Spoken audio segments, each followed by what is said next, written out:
Morning Dougie, this one's for you. Little lesson in pizza. So I'm just bringing the water to warm. I don't use the kettle.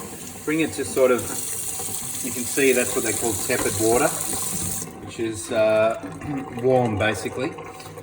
Tip that into a jug or a bowl.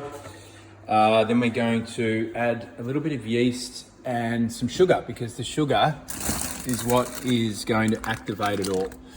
Now I have some yeast which I've bought from Oasis Bakery. I'm going to put about a teaspoon of yeast into this tepid water.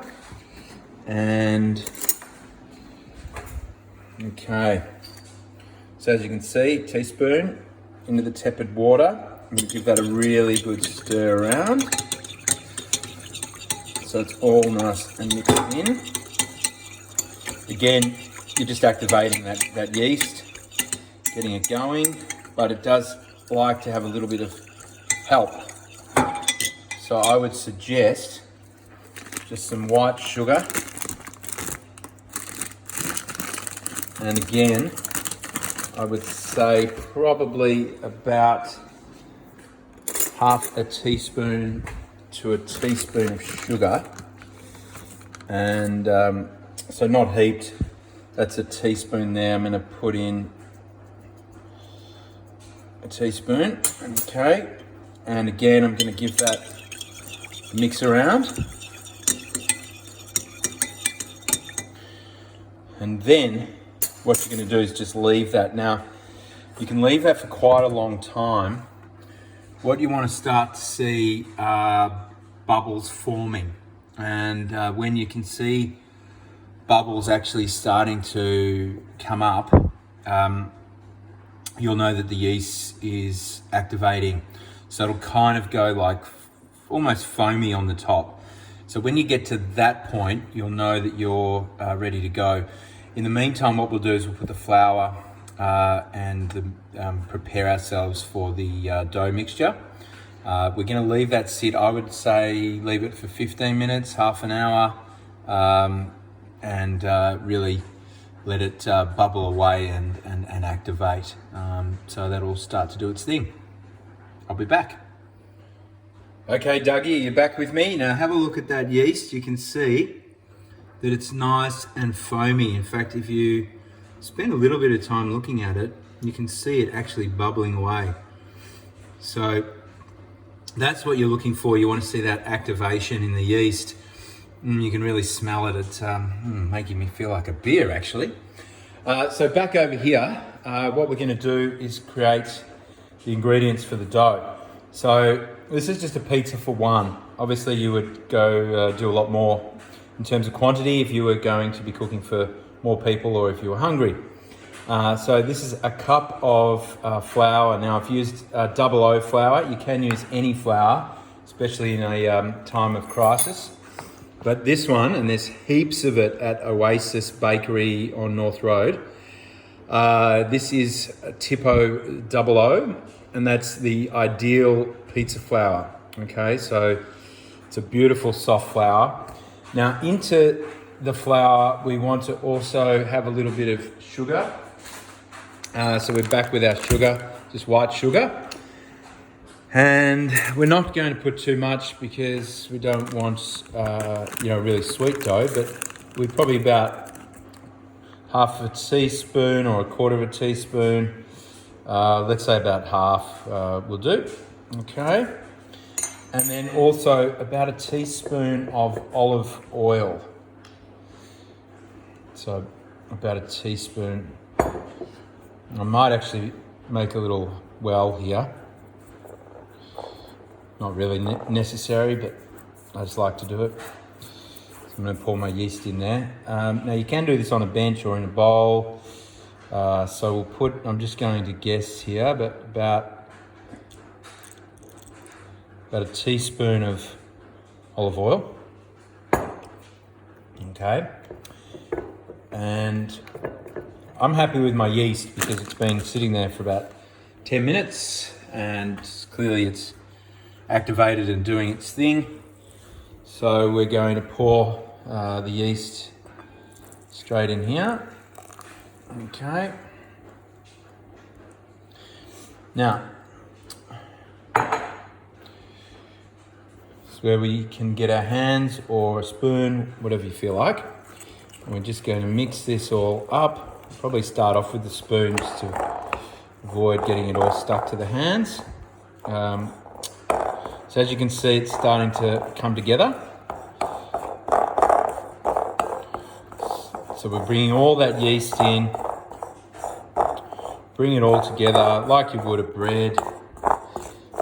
Okay. Scrape down the sides of the bowl. The thing I love about this is just, you know, you feel like a sense of accomplishment. Especially when you see it rise throughout the day and it goes all fluffy, and then you put your toppings on later on. There's a bit of a process to how you do it once you've made it. Now, at this stage, I'll probably come in here with my hands. So what I will tend to do is put a little bit of flour on my hand, and I'm just going to clean that spoon off there. The reason for that flour on the hand is it just helps you not end up with too much sticky stuff. Okay, and then you want to start to bring it all together. So we want to get it into a ball. As you can see, doing this with one hand is a little bit difficult, and that's why I've made a hell of a mess here. But don't worry, this bench is clean. Okay, and what we want to do is bring that all together,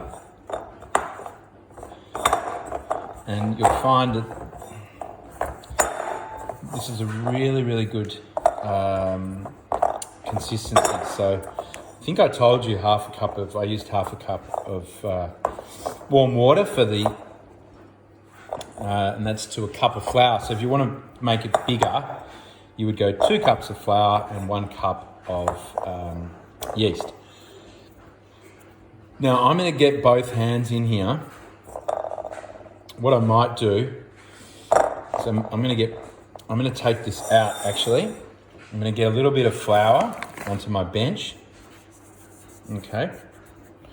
Like so. I'm going to take this out, and then I'm going to just turn it over a few times like that. So what I'm doing is I'm folding it and then putting the palm of my hand just there down. Just get a bit of flour on there so I'm not sticking. So just turn it and push it. So turn it over and then push it with the palm of your hand away from yourself. Okay? It doesn't have to be perfect. You don't need to be doing anything special. You can go any way you like, really, backwards and forwards, but it does work best if you go forwards. So what you'll start to see is that the consistency, you see, it's still got some spring in it. You probably don't want it too wet. So if it's still sticking to your hand when you're rolling it out like that, you probably just want to give it a tiny bit more flour on the top. Okay. And then you'll just move that flour into the dough, like so. Okay. And then, once you're feeling that it's not too sticky anymore, which is what I'm feeling now, it doesn't matter if it is still a little bit sticky later on, because you will be rolling it out with a rolling pin after it's expanded, and you'll be doing that with flour again. So it's not going to matter if it's a little bit sticky. So what we've got here is a nice little dough ball. I'm going to roll it now just to make it nice and rounded. I'm not sure why, but I just see little dough balls, rounded dough balls in pizza shops, and I always think, okay, maybe that's what you do. So I've done that there, and it's not a perfect ball, but it's a rounded ball. We can see that. I'm going to grab another bowl, and this is a larger bowl because it's going to expand throughout the day. Now, you can leave this for a couple of hours, and you want to be in a warm spot, by the way, because that warmth helps the dough rise.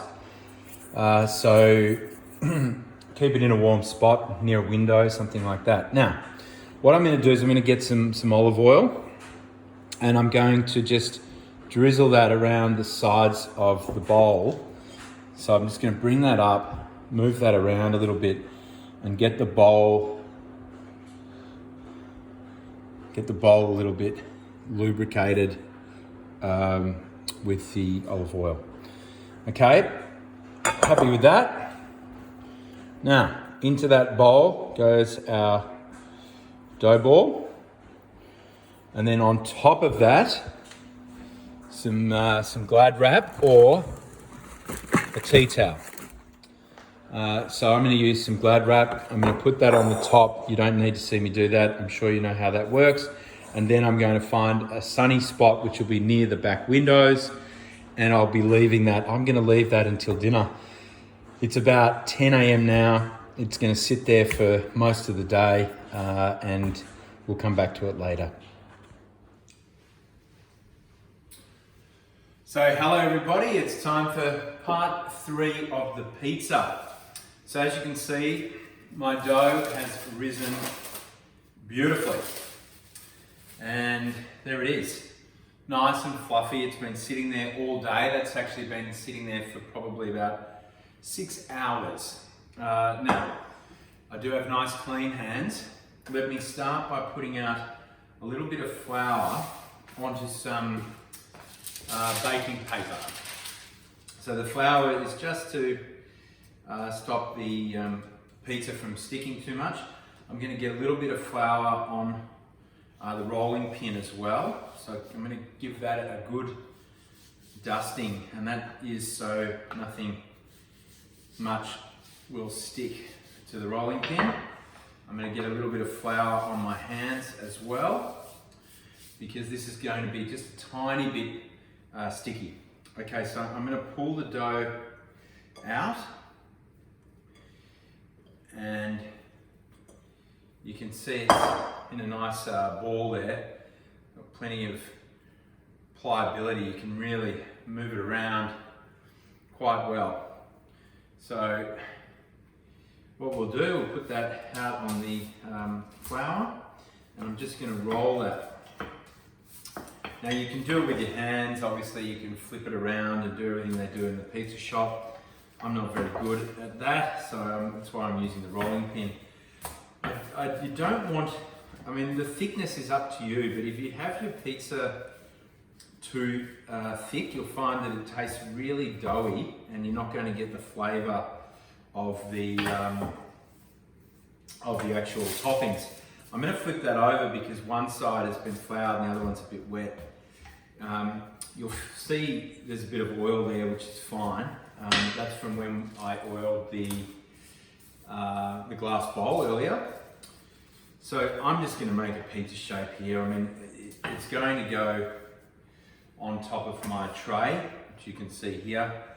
I've just made a pizza dough for one. I think I mentioned that earlier. So I'm now just teasing that out a little bit with my hands, and just moving it around a little bit just to try and get it moving around to most of the tray. I'd like to stretch this out a bit.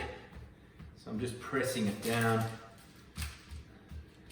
and moving it around, as I said. Now, once you've done that, it's not perfect, but hey, it doesn't need to be, okay? But once you've done that, I've got quite a nice thin base there, and I'm going to be really happy with that. Now, what you can do from here is just put a little bit of olive oil on top. Doesn't need to be a lot, as you can see. And then I get my hands and I just go over the top and just give it a little bit of moisture there. I'm just going to put a tiny bit more, so that I can get all over that pizza. Now, I'm going to put that into the oven for just a few minutes and just part cook it, but not the whole way. So that's going into the oven. Now, I have my oven sitting on about 200 degrees Celsius. Okay, my hands are a little bit oily, so I'm going to give them a quick wipe and get ready for the next stage. So as you can see, that was all pretty easy. There's something so satisfying about making your own pizza, especially when you see the dough rise up like that. Okay, so now for the toppings. I've prepared everything that I want to have on the toppings.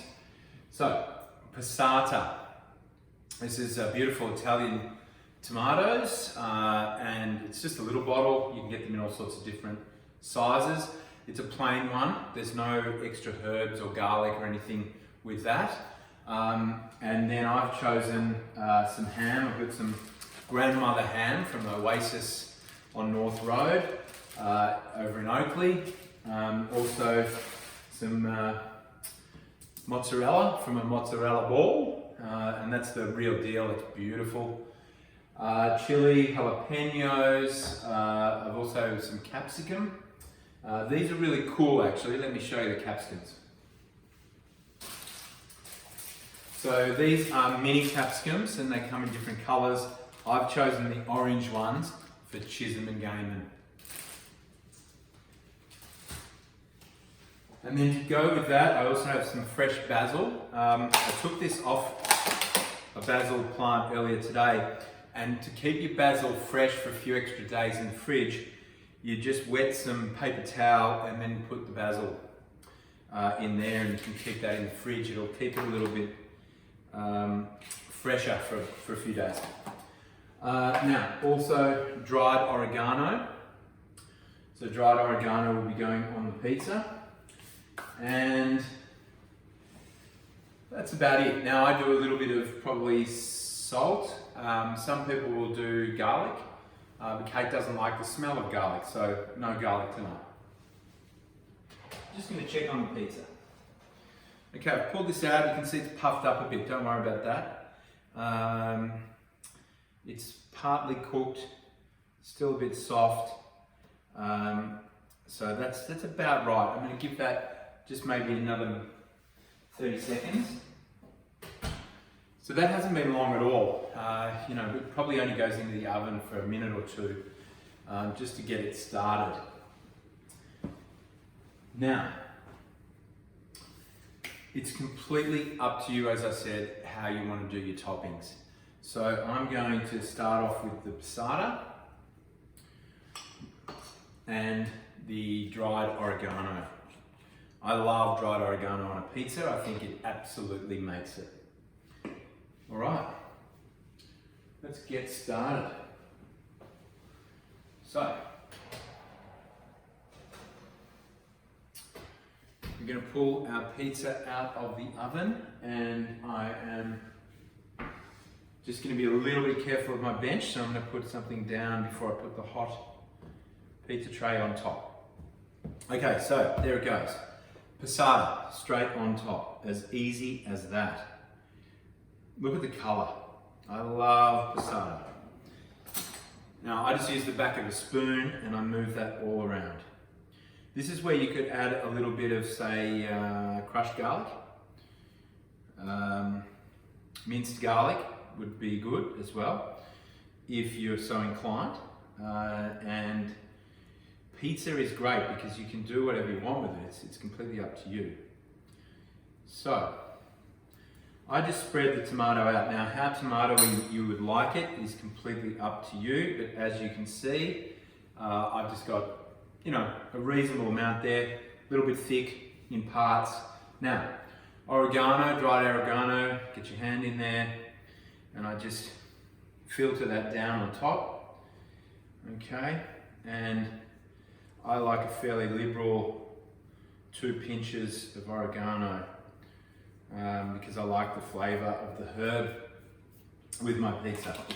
Now, I'm going to layer on the ham, and if there's one thing that I'm not very good at, it is resisting temptation. This ham from Oasis Bakery is unbelievable. Beautiful. Wish you could be here with me to taste it. So there's no rules here, just make sure you're scattering the ham around and getting all the little pieces and trying to get plenty. I like plenty of ham. Again, you might like salami, you might like it to be a little bit more sparse. You know, you might not like as much topping as me. As you can see, I like quite a lot of topping. Now, I told you about the orange capsicum that's going on. Okay. I like my capsicum, so I've put a lot on. Jalapeno, out of a jar. I've just sliced this a little bit so that there's little pockets of heat, and I'm spreading it out a little bit because it can be quite hot, and we don't want to burn the mouth off, but we do want to get a little bit of spiciness. Now, also, I like chili, so I'm going to put some chili on my pizza. This is going to be a very spicy pizza, and if I'm coughing and have a runny nose, it's not coronavirus, it's the fact that I've put too much chili. Okay, now, probably, apart from ham, my favourite ingredient on a pizza, and that is mozzarella. So again, no rules. I've cut, you know, around about sort of, let's call it 5 centimetre slices, and I'm going to dot that around. Now, some people don't like a lot of cheese on their pizza. I quite like a cheesy pizza, so I'm going to be reasonably liberal. Again, what did I tell you before? Not very good with temptation. Oh, divine. Okay, I think we'll just have one more for the chef. 2 more. Okay, can you see that? Now, oh, I found a cheeky piece of mozzarella. We better not let that go to waste. And again.